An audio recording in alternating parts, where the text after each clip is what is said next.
أبي مجد عملي بحسب جندي بابكر كرمكي صعبة جندي نافي شفقته أف جند بري ناف هبو لبشرة وينهات الناف ليبو لا بشتي هاتن نافلي بوي قال كيما هاتير أف نافلي كرنا الشفقات إم معناه ويتش هي أم نزانن معناه وشي قط أم نزانن بري خربابو أم خرببو أري آذاي تنبو أف خرببو هاتن اللي آذا كرن بير هبو بير خرفدان آف دار خستن شفر كاري خاكرن خاني ليكرن ومروي جالي وحويان قش جموي زاري آبي وينه قش هاتن جموي وقندي خو آذا كرن وخد حطانا هم قش الجمع بدون وكبري وزي بيفتن بل أبي مجد وش كدر هاتن في جندي قدي أم تشتيم زنا أمش قرماني هاتن وش قرمانة بري قش القرماني بو بل قرمان يعني وك مرسالات بيك عاتي ما قرمان بو بري قش خبر قرمان أو ناحية ونادر بيسيبو أري نادر بيسي تنبو أري. قرمان بو قرمان بو مش قرمان هاتن بلا بونو وش قر قند آذا كرن بري بجوتا بو دكتور تنبو تشتنبو بجوتا بو جو دكون هركش خل غوري خو غور قدرات خو شفر كاري خود كر جوتي خود كرن آبایش بر چه کرن و آبو دمش قرمانة كسي هاتي كيبو كاركيوا كيبو قال جيم حجي محمودو بتنخبو لي كاس بير هبو نا بريوي أولاوي بو أولاوي بو بافي يعني بافي ما بو كاركيتا ما في خدشبو حجي محمود ولاوي بي سعيد خنبو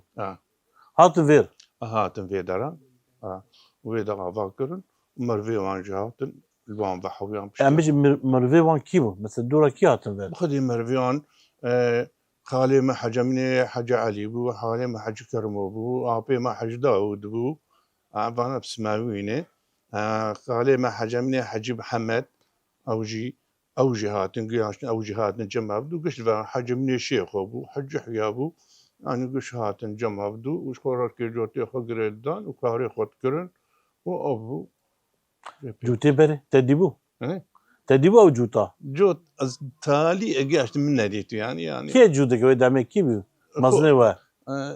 بري ما بو بري كي ما يجيب شوكتر بو جميل أو جوت كالي ما يمزفوت أو بو وكاري خود كرن أو هنا حالات هنا أو إيه جوتا كن هنا حالتنا ما زود شونه خلاص تمام قلت ودام يفانا هبو كيبو بابي ما لكي داري بو ودا هاي البيش ما بو شمر بحسو ودي بكينكي يبقى دي أوداوي قال كي مزنبو أوداوي 20 متر هابو تقريبا